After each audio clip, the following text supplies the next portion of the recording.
Badan Penyelidikan Usaha-Usaha Persiapan Kemerdekaan Indonesia (BPUPKI) mengadakan sidang sebanyak 2 kali.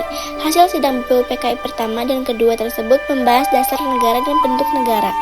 Sidang BPUPKI terdiri dari 2 sesi utama yang berlangsung pada tahun 1945.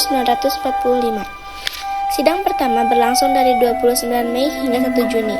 Sedangkan sidang kedua berlangsung dari 10 hingga 17 Juli. Dalam sidang-sidang ini, para tokoh nasionalisme Indonesia berdebat dan merumuskan dasar negara dan konstitusi Indonesia. Saudara-saudara sekalian, dengan ini saya membuka sidang pertama Badan Penyelidik Usaha Persiapan Kemerdekaan Indonesia. Hari ini kita akan membahas hal yang sangat penting, yaitu dasar negara Indonesia yang merdeka. Silakan Saudara Muhammad Yamin menyampaikan pandangannya. Terima kasih Bapak Ketua. Saya yakin bahwa negara Indonesia yang merdeka harus berdiri di atas dasar yang kuat dan kokoh. Untuk itu, saya mengusulkan 5 dasar bagi negara kita. Pertama, peri kebangsaan. Kedua, peri kemanusiaan.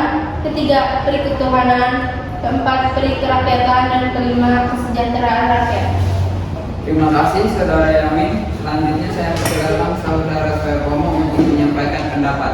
Terima kasih Bapak Ketua. Saya setuju bahwa kita membutuhkan dasar negara yang kuat. Namun saya ingin menekankan bahwa dasar itu harus mencerminkan integrasi dan persatuan seluruh rakyat. Kita harus menghindari individualisme dan lebih menekankan pada konsep negara integralistik di mana pemerintah dan rakyat menyatu tanpa ada perbedaan kelas. Terima kasih Saudara Suepomo. Kini saya akan mengundang Saudara Suekarno untuk menyampaikan pandangannya.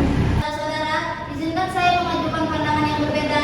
Saya mengusulkan dasar negara yang saya beri nama Pancasila yang terdiri dari 5 prinsip, yaitu yang pertama, kebangsaan Indonesia, kedua, internasionalisme atau peri kemanusiaan, ketiga, mufakat atau demokrasi, keempat, kesejahteraan sosial, dan kelima, Tuhan yang Maha Esa.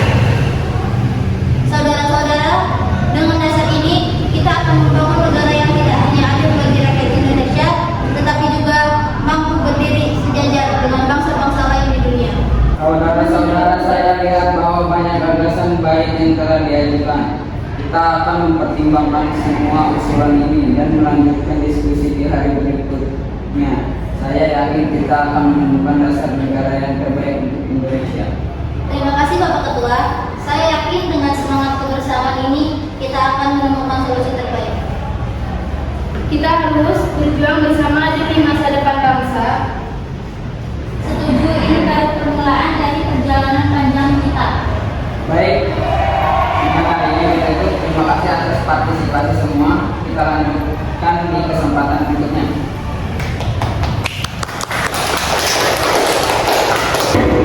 Sidang kedua, Badan Penyelidik Usaha Persiapan Kemerdekaan Indonesia. Dengan ini saya buka kembali. Kali ini kita akan fokus pada pembahasan rancangan Undang-Undang Dasar dan Bentuk Negara. Saya mengundang Saudara Suekarno untuk memberikan pandangan awal. Saudara-saudara sekalian, dalam sidang ini saya ingin menegaskan bahwa kita harus menyusun undang-undang dasar yang bisa menjadi fondasi kuat bagi negara Indonesia yang merdeka. Saya dan Panitia 9 telah merumuskan Piagam Jakarta sebagai dasar bagi rancangan undang-undang dasar kita. Piagam ini memuat prinsip-prinsip Pancasila yang telah kita sepakati, termasuk mengenai ketuhanan dengan kewajiban menjalankan syariat Islam bagi pemeluk-pemeluknya. Saudara Suekarno, selanjutnya saya persilakan Saudara Hatta untuk menyampaikan pendapat. Saudara-saudara, Piagam Jakarta memang merupakan sebuah langkah maju. Namun ada beberapa hal yang perlu kita pertimbangkan kembali, terutama dalam menjaga persatuan bangsa. Poin tentang kewajiban menjalankan syariat Islam bagi pemeluk perlu dipikirkan lebih lanjut agar tidak menimbulkan perpecahan di antara saudara-saudara yang non-muslim. Saya setuju dengan Saudara Hatta. Kita harus menemukan kata-kata yang bisa diterima semua pihak. Kita ingin negara ini didirikan atas persatuan, bukan perpecahan. Tapi kita juga harus menghormati aspirasi dari mayoritas penduduk yang beragam Islam. Bagaimana kita menyeimbangkan hal ini? Saudara Sukarno, mungkin kita bisa mempertimbangkan perubahan redaksi agar lebih inklusif, tetapi tetap menghormati prinsip-prinsip yang telah kita sepakati. Saudara-saudara, bagaimana jika kita mengganti kata-kata dengan kewajiban menjalankan syariat Islam bagi pemeluk-pemeluknya menjadi ketuhanan yang Maha Esa? Dengan begitu, kita bisa menciptakan dasar yang lebih bisa diterima semua pihak. Saudara-saudara, saya melihat bahwa usulan saudara Soekarno telah mendapat banyak perhatian dan tampaknya bisa diterima.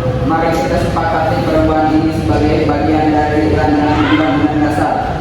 Baik, saya setuju ini adalah kompromi yang baik untuk menjaga persatuan bangsa. Setuju, ini akan menjadi langkah maju menuju kemerdekaan yang utuh dan inklusif.